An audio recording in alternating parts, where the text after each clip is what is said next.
Hello and welcome back, watch lovers. One of the benefits of becoming an astronaut is that you get automatic bragging rights to say that you've been to a place where 99.999% of the world's population have never been to and almost certainly never will be able to go. And that is space. From there you can stare down at the wonder and beauty of the planet that we call home. It also means that you have access to as much astronaut space food as you'd want to consume. Freeze-dried ice cream, anyone? Anyway, back to the point in hand, and to the subject of today's video, which is watches worn in space. But why would astronauts want to wear a watch in space? The answer is because any orbiting spacecraft that circles our planet would experience 16 sunsets and 16 sunrises every 24 hours. So therefore, because the 24-hour cycle of the Earth's day does not apply when you're in space, it's very easy to become disoriented when it comes to time. So astronauts on board a spacecraft or space station have to pick a time zone back on Earth and run their day by that time zone. All the spacecraft's clocks and watches will be synchronized with that time zone. To summarize, astronauts wear watches in space for organizational purposes and to keep everyone on board working with each other. So with that being said, let's begin our video of 10 watches used in space. As this is a list of watches used in space in chronological order, we're going to start at the beginning with the first wristwatch used in space, the Sturmanskie.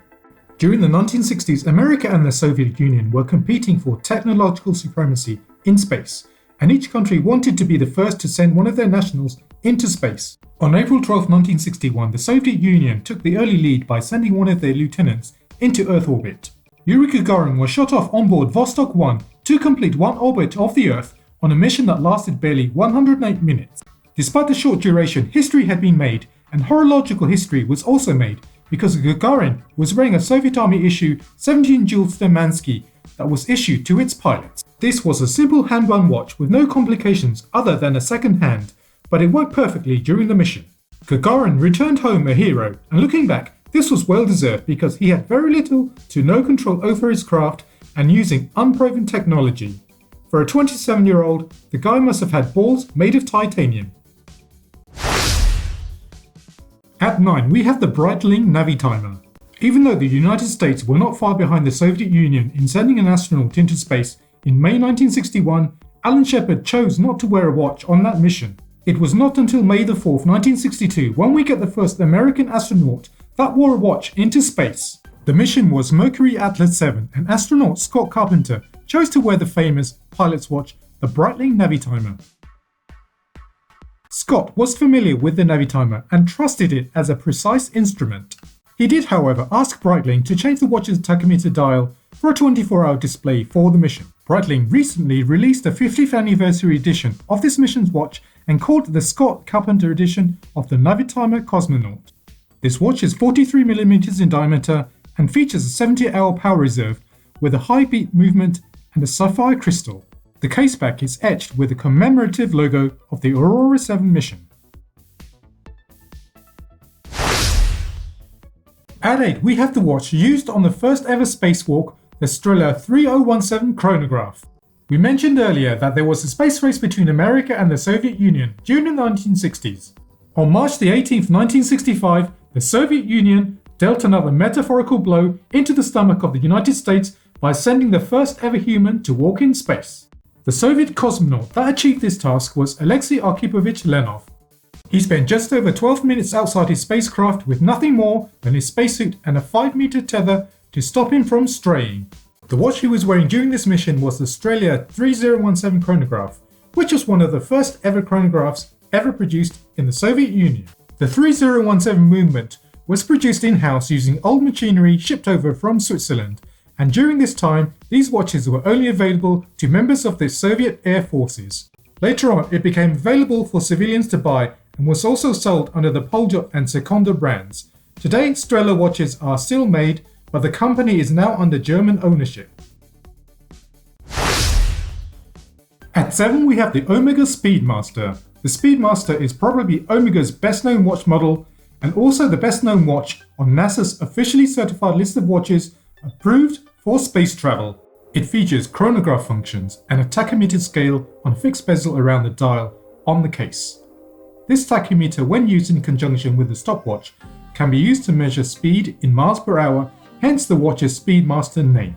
In 1965, NASA set about choosing a chronograph, which they could officially approve of, for use on their space missions. After subjecting watches from various manufacturers through a series of stringent tests, NASA engineer James H. Reagan eventually chose the manually winding Omega Speedmaster as approved of for space travel. The watch remains on NASA's approval list to this day and is the only watch that NASA approves of for EVA or extravehicular activities, i.e. for missions outside of the spacecraft.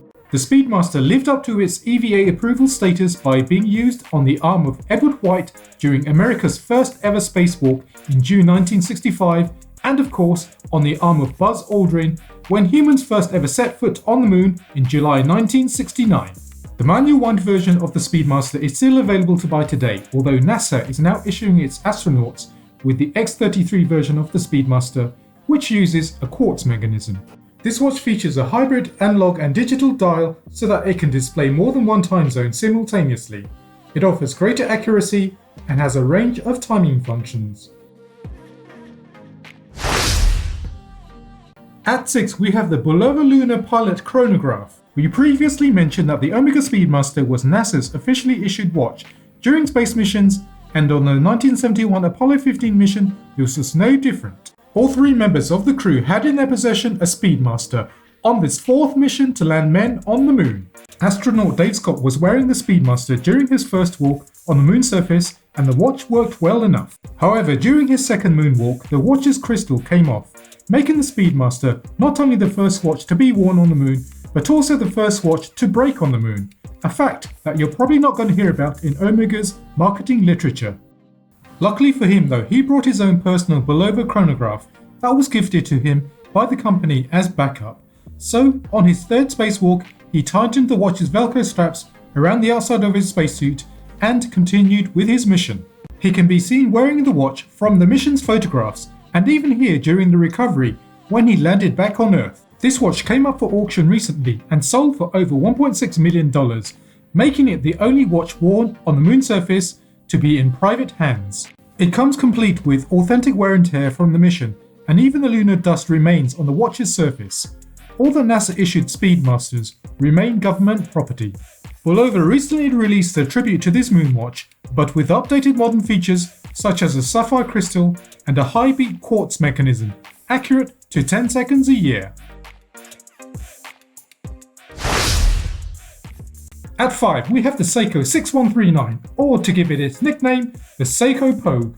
This is the first automatic chronograph to be used in space, and like the Bulova at number 6, it was personally owned and not officially NASA issued. In 1973, Colonel William Pogue was one of the astronauts on the crew of the Skylab 4 mission. As we all know by now, NASA issued astronauts with the manual wind Speedmaster.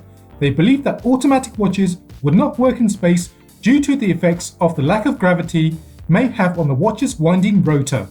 Pogue needed a chronograph in order to prepare for his mission, but it was not NASA's policy to issue Speedmasters until close to mission launches. So he had to purchase his own personal chronograph instead.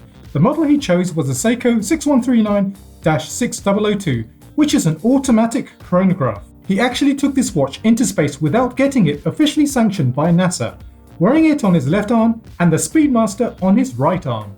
Throughout his 84-day mission on Skylab, he used the Seiko to perform the timing functions on some of his experiments, and the watch's automatic mechanism worked perfectly in space. Thus, the watch unofficially became the first automatic chronograph to be used in space. Pogue Seiko came up for auction in 2008 and sold for $6,000, making it something of a bargain, as I'm sure that it would fetch many times that amount if it were to be sold today. If you want to get yourself a vintage 6139, good examples can still be purchased for around $500, although prices are steadily rising. Recently, Seiko released the modern Seiko 5 version of the Pogue, although this is more of a tribute to the 6139 than a re-release. The Seiko SSA 327 takes design cues from the original Pogue by retaining its outer bezel and case shape. However, it loses the day-date display, inner movable chapter ring, and more importantly, the sunburst yellow colored dial. If you're interested in its modern interpretation of the Pogue, examples can still be purchased online for around $250. At 4, we have the Sinn 140. This watch has been used on many space missions, the first time being 1985 when German astronaut Reinhard Führer wore it on the Challenger space shuttle for a mission known as Space Lab. This sadly turned out to be Challenger's last successful mission, as it exploded on its subsequent mission in January 1986. The purpose of the 1985 Space Lab mission was to conduct a series of experiments to see the effects of microgravity on plants and objects. Reinhard was a member of the ESA, or European Space Agency, and so he was free to choose his own watch to take into space. He chose to wear the automatic Sinn to investigate how the lack of gravity would affect its automatic mechanism. At the time, everyone thought that the Sinn was the first automatic chronograph to be taken into space. Of course now, it's known that the Seiko 6139 at number 5 had beaten it into space by well over 10 years. However, that doesn't take anything away from the Sinn's accomplishments, because it performed perfectly under microgravity, and the watch is one of my favourites in this list. I love the elegant design of the dial and the splash of red on the second hand, bringing a sense of style to an otherwise Bauhaus design. Getting hold of an original 1980s 140 will prove to be difficult, as these watches are rare. However, Sinn released an updated 140S model which uses an updated mechanism and lubricants for robustness. It also has a rotating inner bezel and a dual anti-reflective sapphire crystal. At 3, we have the Fortis Cosmonaut Chronograph. Fortis is a Latin word meaning strong, and the Fortis Cosmonaut Chronograph is a watch befitting of its brand name. In order for it to have been chosen as the official watch supplier to Roscosmos, the Russian space agency, since 1994, the watch had to pass a series of tests subjecting it to extreme conditions. These conditions included extreme centrifugal and G-forces and surviving in vacuum conditions. Fortis watches have a common DNA running through them in the fact that they feel as though they've been carved out of a solid block of steel. This no doubt contributes to their durability and robustness, as they were first used on board the Mir space station in 1994 by Russian cosmonauts. The modern version of the Cosmonaut Chronograph, the B42, features a 42mm case made of brushed steel. The automatic value movement features a 48-hour power reserve and beats at 28.8 kHz. A bidirectional bezel surrounds the case and an inner tachymeter scale surrounds the dial. The tough sapphire crystal over the dial is also anti-reflective coated on both sides to ensure legibility in all conditions.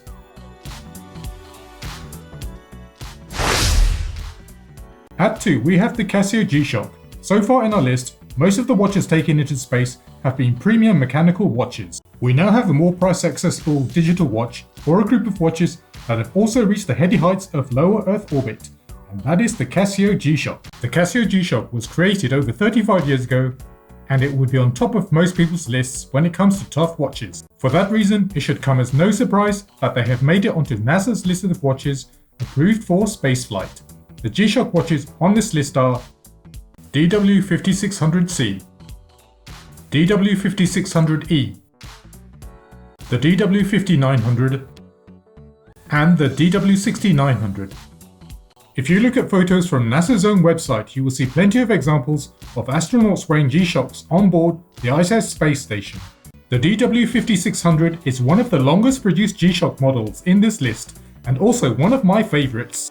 NASA have even donated a used 5600 to the Smithsonian Museum that was previously used for space travel. The reason the 5600 is still around is because Casio regularly updates the watch with limited colours and additions to make it still relevant in the 21st century. Its low price point and classic design means that the watch is still a strong seller. The model shown here has been updated with a negative display and a blue electroluminescence backlight, and is water resistant to 200 meters. At number 1, we have the Fiyta Speedmaster. As I was saying at the beginning of this video, this is a list of significant watches used in space in a chronological order.